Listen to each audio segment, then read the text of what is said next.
Saudações, aventureiros! Sejam muito bem-vindos a mais um Cachimbo Filosofal.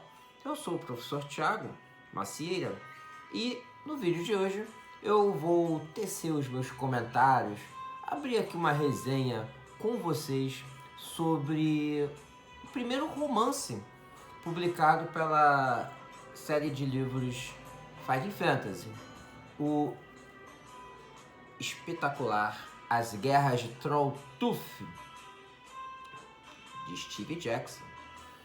Mas é claro, antes de comentar essa história, eu gostaria que você me ajudasse aí curtindo o vídeo, comentando se você gostou, se você não gostou, comenta aí, vai ser muito bom, muito legal ler seu comentário e respondê-lo. Também gostaria que, se possível, se inscrevesse aí no canal, dá aquela força. Vamos ver se a gente consegue chegar aí a 1.200 inscritos. Para mim é uma honra, uma felicidade saber que vocês estão acompanhando o canal. E também, se você tiver amigos interessados em literatura, livros e jogos, compartilhe esse vídeo aí para ele, tá bom? Vamos lá. Vamos falar então sobre as Guerras de Trolltooth. Tá aqui.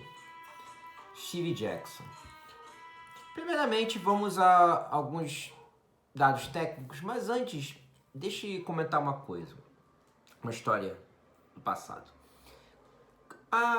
Quando eu tinha ali mais ou menos uns 12 anos, eu vi esse livro aqui lacrado na livraria. E aí eu pedi de presente pra minha mãe. Então ela foi lá, comprou. Na época era 12 reais. Esse livro aqui, 12 reais. Hoje em dia, nem sei quanto tá, mas às vezes é até difícil de achar. Às vezes não é nem o preço, é a dificuldade de se encontrar esse livro. Beleza, eu achei que era um livro-jogo. Pois, era uma série de livros-jogos, né?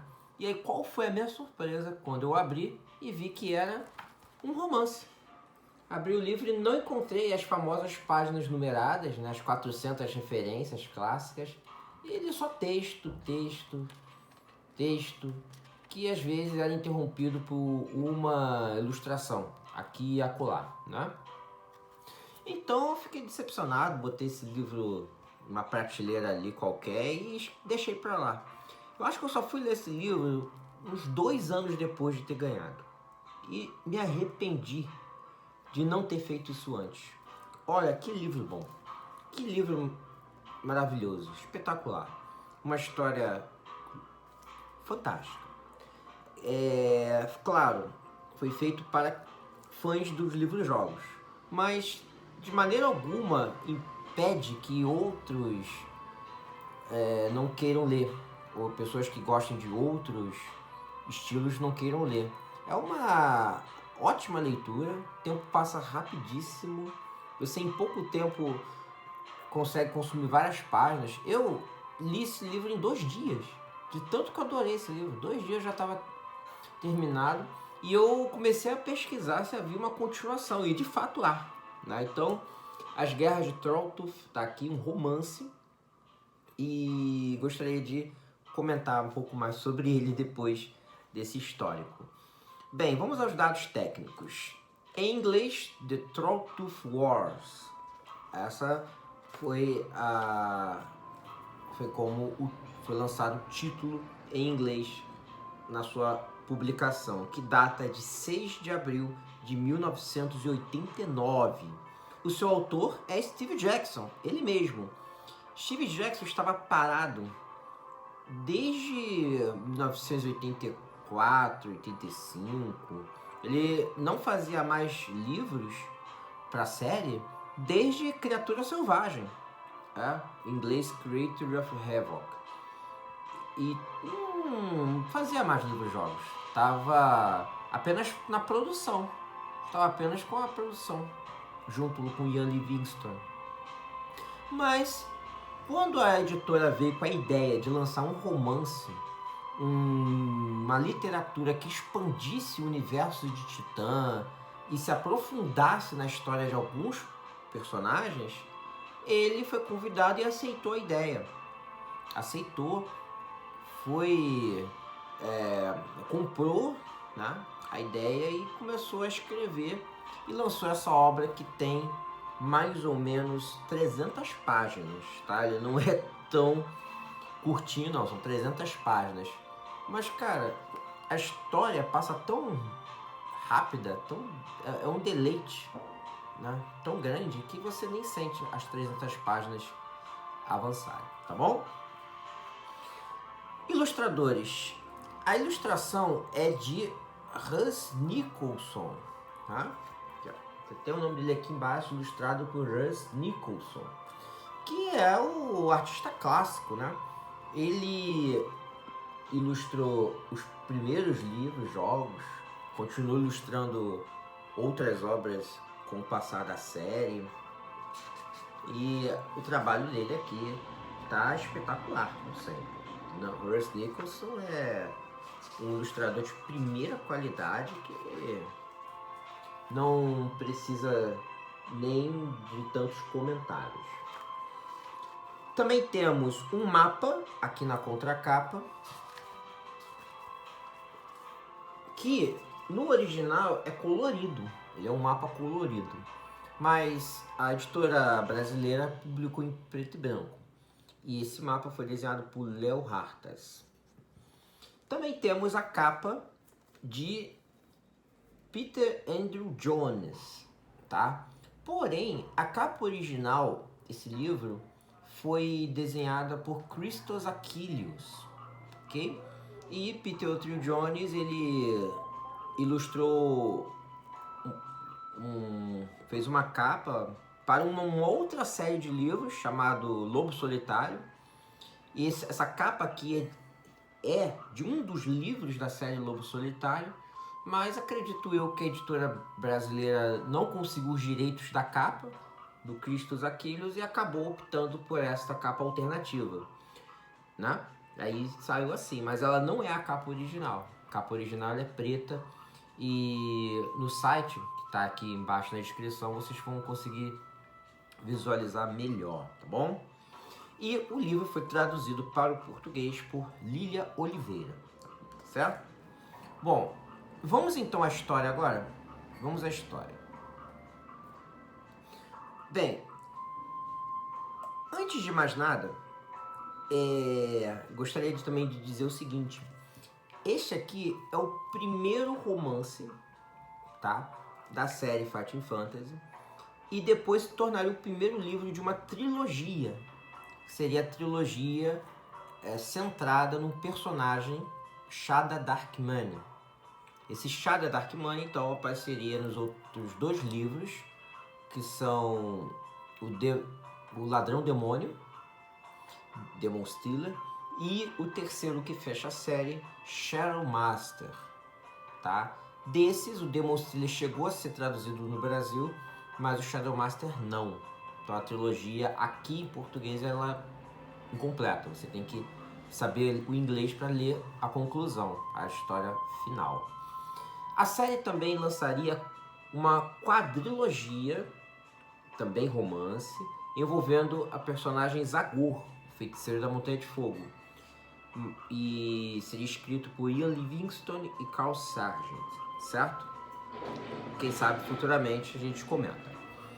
Bom, vamos então falar sobre As Garras de Trolldor. Esse livro aqui, ele possui uma resenha que eu escrevi e que está no site aqui embaixo na descrição. Clica aí no link que você vai ser levado para uma resenha completa. Aqui eu vou dar uma lida, volto a comentar aí com vocês, etc e tal. Este aqui então é um livro de Steve Jackson e os principais personagens são criações do Steve Jackson. Aqui a gente vai ter a volta de Balthus Diary, do livro A Cidadela do Caos, que é o vilão da Cidadela do Caos. Teremos também a aparição de Zahradamar, que é o vilão de Criatura Selvagem. E também teremos aparições honrosas para Zagor, o feiticeiro da Montanha de Fogo, e a presença de Iastromo, o mago de A Floresta da Destruição, e de outros livros criada ali principalmente pelo Ian Livingstone, certo? Também temos a inclusão de vários monstros, várias criaturas desenvolvidas pelo Steve Jackson, como homens rinocerontes, os Ganjis, que são aquelas criaturas mágicas que protegem a Torre Negra do Daire, Calacormes, que são homens lagartos de 2 cabeças que têm medo de rato, as criaturas sem almas, etc. E também há os padrões de fantasia clássico, que são os goblins, os orcs, aranhas gigantes e etc. Aqui temos um texto que é nitidamente o estilo do Jackson. Você vê aqui presente a maneira horrível que ele descreve as mortes e aquele humor ácido que é presente nos textos dos livros-jogos originais. Bom, quem jogou os primeiros livros da série sabe o que eu estou falando. O enredo. O enredo gira em torno da posse de uma erva rara chamada Cunelwort, que permite ao usuário fazer pequenas incursões no mundo espiritual. Seria um alucinógeno, talvez? Contudo, ela pode abrir um portal para o plano material, permitindo que criaturas mágicas e muito poderosas atravessem. Quem tiver essa erva e conseguir controlar esses seres espirituais pode se tornar o feiticeiro mais poderoso de Titã. Então os feiticeiros demoníacos Zahradamar e Balthus Dari a desejam. Os homens de mar, conhecidos como Strongarms, já o pegaram e estão transportando essa erva em uma caravana de mercadores em direção ao seu esconderijo, que fica abaixo da vila de Coven. Então, os Asseclas, os soldados de Balthus Dari, emboscam a caravana, atacam a caravana, matam os guardas, os Strongarms, e roubam a erva, a Cunelwort. Isso perturba Mar, e logo uma guerra começa entre as duas forças malignas. Mar, a partir de Coven, e Dari centrado em sua Torre Negra, nos Rochedos Crag. O maior problema consiste no seguinte: se qualquer uma dessas forças servas do mal vencer, o ganhador poderá mover a guerra para o próprio Vale dos Salgueiros, onde fica a cidade de Salamones, a floresta de Iori, um lar ali de criaturas do bem. Por isso, o rei de Salamones convoca o seu campeão da corte, um guerreiro chamado Shada Darkman, para que ele de algum modo se envolva na guerra, no conflito ali entre os conflitos dos dois feiticeiros do mal, e consiga acabar com a guerra, ou evitar de alguma maneira que Salamones seja destruída. Mas logo fica claro que Shada não pode vencer a guerra sozinho, e ele está numa missão impossível. Então, Dari e o Mar estão em guerra. A batalha decisiva acontecerá no passo de Trolltooth, daí o nome do título, as Guerras de Trolltooth, e o vencedor certamente vai ampliar a sua conquista para o Vale do Salgueiro. Como o Shada Darkman não tem muito a perder e não tem a menor ideia de como vencer a guerra, ele então decide dirigir-se à Torre Negra para poder roubar a Cunelwort. Já que ela que é o motivo da guerra, então ele vai tentar roubar a Cunelwort do Balthus Dari. Esse aí é o plano principal do Shada Darkman, tá? O Shada, ele recebe a companhia de um Shervá, que é tipo um elfo doméstico, mais ou menos igual o Dobby do Harry Potter, pequeno e falante, e visita a floresta de Iori, tentando aí descobrir como vai cumprir a sua missão impossível. Ele então, da floresta de Iori, se dirige para Shazar, uma cidade no meio do deserto, onde ele vai procurar o contato chamado Calorn Manitus, onde vai pedir algum tipo de ajuda. Esse Calorn conhece muitos mercenários que poderão ajudar o Shada Darkman na missão para a Torre Negra. Já na floresta de Iori, o herói é apresentado na forma de uma aparição, a Lissa Mina, uma feiticeira de Salamones, que decide ajudar secretamente Darkman, porém em sonhos. Quando ele chega em Shazam, Darkman e o Shervar andam pelas ruas da cidade exótica do deserto em direção à fétida, a nada higiênica estalagem Porco Engordado. Após um breve encontro com o Kalorn, que está ali sentado bebendo cerveja, Darkman é aconselhado a procurar os serviços de Jamut Mantrapper, um assassino e ladrão de aparência nada confiável. E esse Jamut Mantrapper, então ele é contratado aí pelo Shah da Darkman para que eles de alguma maneira entrem na Torre Negra e roubem a Cuneo do Baltus Dari e interrompem a guerra. Ainda na estalagem, o Mantrapper é vítima de uma tentativa de assassinato, mas Shah da Darkman salva a sua vida decepando a mão do assassino. Por que esse cara tentou matar o Shada, o livro não explica. Mas provavelmente esse Jamut Mantrapper ele é um cara muito odiado na cidade de Shazam e toda a Lância. Bom, avisado em sonhos por Lissa Mina, depois de uma noite na estalagem, Darkman descobre que Coven foi atacada pelo exército de Baltus Dari e o necromante Zahradamar fugiu para o Galekeep, que é o navio voador, um galeão fortaleza, tá? Ela também informa a Darkman que a viagem à Torre Negra resultará na morte do guerreiro Shada e de todo o seu grupo, e que o melhor a fazer será pedir a ajuda de Zagor, o feiticeiro da Montanha de Fogo, que outrora foi amigo de Baltus Dari e Zahradamar. Diante dessa mudança de planos, os três, o Shada, o Darkman, o Shervar, o elfo doméstico lá, e o Jamut Mantrapper, o mercenário, decidem então partir para a Montanha de Fogo em busca da ajuda de Zagor. Só que Jamut Mantrapper, ele é amigo do mago Yastromo, que mora numa torre branca no sul da floresta de Darkwood. Chegando na Torre Branca, eles compram alguns itens mágicos do Yastromo. Tem um capítulo bem grande falando sobre o interior daquela torre. O Shah da Darkman chega a olhar o telescópio que Yastromo tem no topo da torre. E lá ele consegue visualizar a Torre Negra, né, e a Montanha de Fogo. Depois de comprar alguns itens, eles se despedem e partem para a Montanha de Fogo. E a partir daqui, a história então toma um rumo muito familiar. Porque você vai ter um capítulo onde o grupo do Shah da Darkman vai se aventurar na Montanha de Fogo como se estivesse jogando o livro A Montanha de Fogo, certo? Só que com o objetivo de fazer amizade com o Zagor, ao invés de roubar o seu tesouro.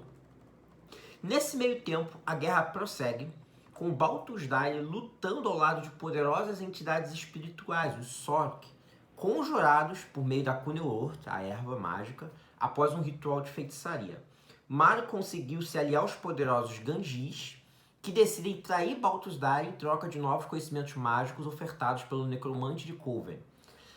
Baltus Dari, enfurecido pela traição dos Gangis, que eram criaturas mágicas, ele, juntamente com os Sork, seria impossível de derrotar, seria ultra poderoso. Então ele, irritado, enfurecido pela traição, decide atacar Coven imediatamente.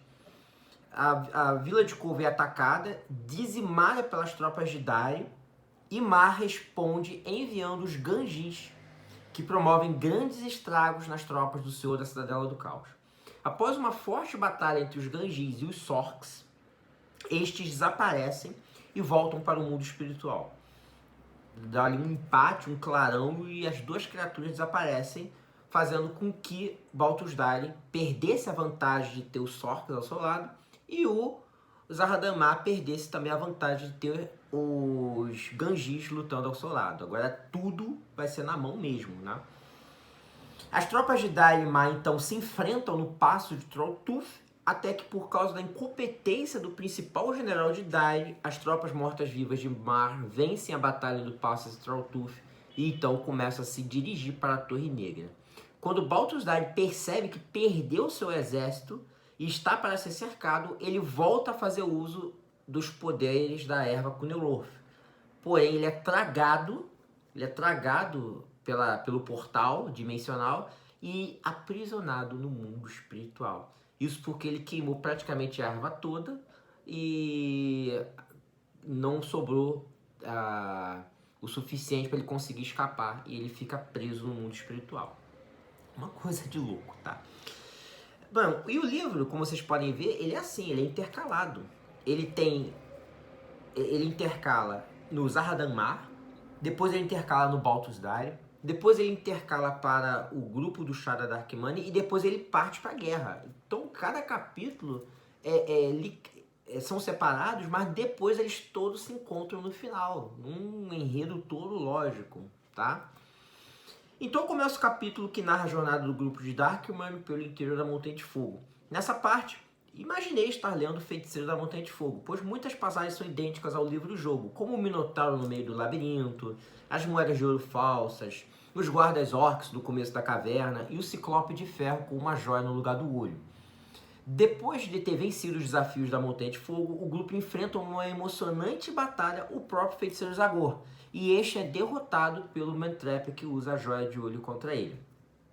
No entanto, após uma traição inesperada e uma reviravolta, o Shada Darkmane ele decide poupar o Zagor e Mantrap acaba morrendo no processo. Não vou contar mais muito sobre isso, é melhor vocês lerem aqui.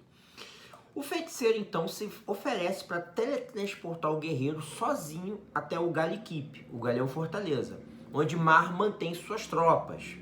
Uma vez lá, o Shada Darkmane percorre seu caminho pelo navio voador, precisando imediatamente derrotar o feiticeiro, o Zahradamar, antes que ele conquiste a Torre Negra e depois se volte para o Vale do Salgueiro. Quando ele chega nos aposentos do Zahradamar, derrotando vários guardas no caminho, ele se depara com um espelho e Zahradamar atrás desse espelho. E aqui o Steve Jackson repete a cena final de Criatura Selvagem, tá bom? Bom, no combate contra o Necromante, Zahradamar, atrás de seu espelho mágico, que serve de passagem ali para o Limbo, né? Que é o único elo de ligação entre o mundo material e o limbo onde o Zahradamar se esconde, ele usa os seus terríveis poderes necromânticos para vencer o guerreiro, mas este consegue enganar o feiticeiro, agarra o espelho e se joga pela janela do Gallikeep. Porém, antes de morrer na queda, os deuses de Titã decidem intervir e salvam o herói da morte certa, Deus Ex Machina. Com isso, as guerras de Troltoth terminam sem um vencedor. O espelho lá do Zahradamar se espatifa no Xoxê dos Kragg e o Shada Darkmane é salvo e levado para o plano onde os deuses residem. No último capítulo da história, ficamos sabendo que tudo não passou de um jogo dos deuses. Os deuses morrendo de tédio, movimentaram ali uma guerra, provocaram uma guerra entre os dois feiticeiros e começaram a apostar para ver quem ia ganhar. Só que eles não esperavam que o Shada Darkmane tivesse êxito na missão. E aí eles, encarecidamente, decidem salvar o Shada. Mas que deuses patéticos, né? Movem uma guerra por diversão, porque estão com tédio, estão cansados de beber vinho lá no paraíso, sei lá onde eles estão. Né? Que engraçado isso. Mas eu gostei do final, tá? Particularmente eu gostei desse final. Lembrou muito aqueles livros de mitologia grega. Comentários finais. Steve Jackson consegue criar um enredo lógico, bem desenvolvido, que flui bem, faz todo sentido. Claro, ele possui inúmeros clichês presentes em outras obras, e nem de longe se assemelha aos contos clássicos de livros como Conan, As Crônicas de Nárnia ou O Senhor dos Anéis. Precisa usar o Deus Ex Machina para salvar o seu herói, tá? Não sei se ele teve uma outra ideia pro final, mas como ficou, parece um final tanto agridoce. Mas depois que você termina de ler, reflete, pensa, vê que não tinha outra forma. Era a única maneira mesmo de terminar o livro.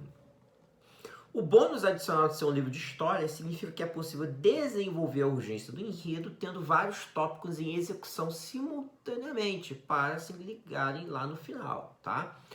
Por isso que a gente tem uma história alternada entre o Shada da Arquimene, o Balthus Dari e o Zahradamar. O que seria impossível num livro-jogo normal, porque no livro-jogo você só tem a visão de segunda pessoa, você só sabe o que está acontecendo daquilo que você consegue ver e ouvir. Você não consegue ver outros cenários, certo? A não ser que você tenha um dom da adivinhação. Parte do prazer deste livro vem de sua exposição do mundo FF, o Fighting Fantasy. Há um histórico muito bom da família do Balthus Dari, como a Torre Negra foi construída, o papel desenhado pelos Ganjis faz todo sentido, e como eles passaram a viver com o Balthus Dari na Cidadela do Caos. O Zahradamar é revelado como ainda mais nojento e tirânico como em criatura selvagem. E o Zagor me pareceu bastante simpático, se comparado ao vilão maldoso lá do Feiticeiro da Montanha de Fogo. O jovem protagonista, Shada Darkman, é um herói clássico, porém cheio de clichês. Desconfiança excessiva, o passado sombrio, rodeado de mistérios, o livro nunca trata de desvendar, o preconceito contra a magia, a sorte de se safar em várias situações graças à conveniência do roteiro e, claro, total falta de carisma. Sim, esse personagem no início é detestável. No entanto, conforme o livro vai passando, o Steve Jackson vai desenvolvendo esse personagem através das interações com o Shervar, com o elfo doméstico. Eu não é um elfo doméstico, eu chamo de elfo doméstico lá do Harry Potter, mas ele é um Shervar, pronto, um tipo lá de Goblin, Goblin bonzinho.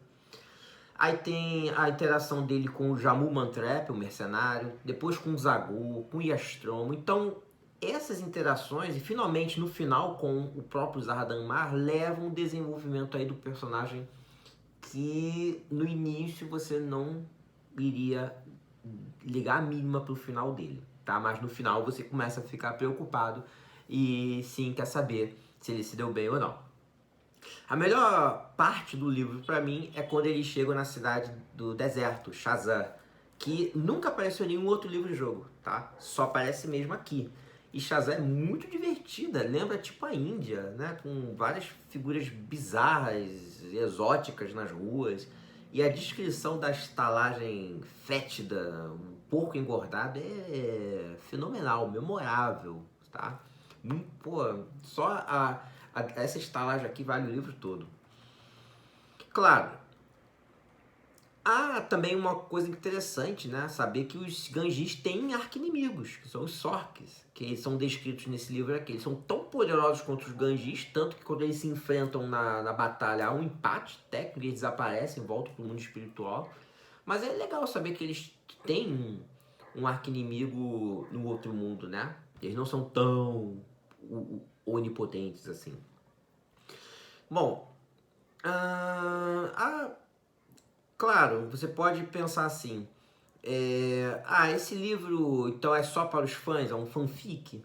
Não, ele serve para qualquer tipo de leitor e eu acho muito interessante a forma como este livro pode acabar levando jovens leitores a se interessar pelo mundo da literatura.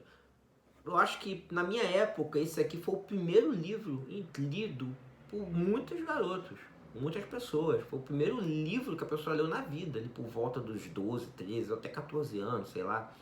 Então ele é um livro muito legal que pode abrir passagem aí para o mundo da literatura, tá? Bom, diversos momentos chaves são pontuados com a arte interna do já lendário Russ Nicholson. O Russ Nicholson, ele destaca muito bem os monstros. Os monstros são bem detalhados aqui, tá?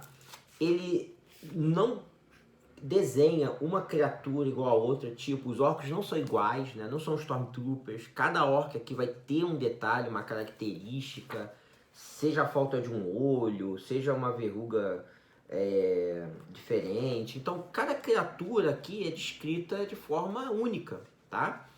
E outra coisa interessante é que, como ele é o mesmo desenhista de O Feiticeiro da Montanha de Fogo e de A Cidadela do Caos, a gente vê aqui um elo, né, entre as criaturas daqueles livros com os personagens desse livro aqui, né? As mesmas imagens praticamente. O Zagon então idêntico, né? Muito bom. Essa capa aqui é do Peter Andrew Jones, é uma capa extremamente confusa, tá? Mas é uma capa alternativa, não é a capa original, como eu já havia dito. Ela mostra uma cena de batalha, mas nem é original do livro. Essa capa aqui é do Lobo Solitário, é um dos livros do Lobo Solitário. Como eu falei, a editora talvez não tivesse os direitos de publicar a capa original e acabou publicando essa aí meio que na urgência mesmo, tá? Mas a outra capa do Crucis Aquiles é bem melhor que essa, bem melhor desenhada, menos confusa até. Bom, digno de nota é a viagem inicial do Balthus Dyer ao plano espiritual. É bem opressiva, bem torturante. Ali na escrita, na prosa do Steve Jackson, a gente percebe isso. Mesmo um feiticeiro com a maldade, a experiência que ele tem, você vê o sofrimento na cara dele, né? O verdadeiro destaque desse livro, é a parte mais emocionante para mim, é o ataque a Coven. Ataque das tropas do Balthus Dyer a Coven. E lá a gente vê a destruição da vila e o massacre dos cidadãos, dos camponeses, pelos olhos de uma família, né? Pelos olhos de uma família camponesa lá local. É realmente chocante e a gente vê o horror da guerra e o que aconteceria com toda a Lancia se um desses feiticeiros vencesse a guerra, né? Considerando tudo, já estamos terminando aqui, há poucos pontos negativos neste livro, que são superados pela qualidade do material e pela sensação de saudosismo em retornar ao universo mágico de A Lancia. Os diálogos são divertidos e claros, a ação é muito bem detalhada, de maneira gráfica. O suspense está colocado em momentos chaves da história, e ainda que no início o herói seja um personagem sem nenhum carisma e cheio de clichês, no final o leitor certamente começa a se preocupar com seu destino e passa de fato a torcer para que ele vença. O fato de conseguir agir como um elogio aos livros-jogos é um crédito para o quão bem está escrito e o quanto essa história é divertida. Não há pontos maçantes, há muitas cenas emocionantes, de impacto, perturbadoras e o livro avança muito bem.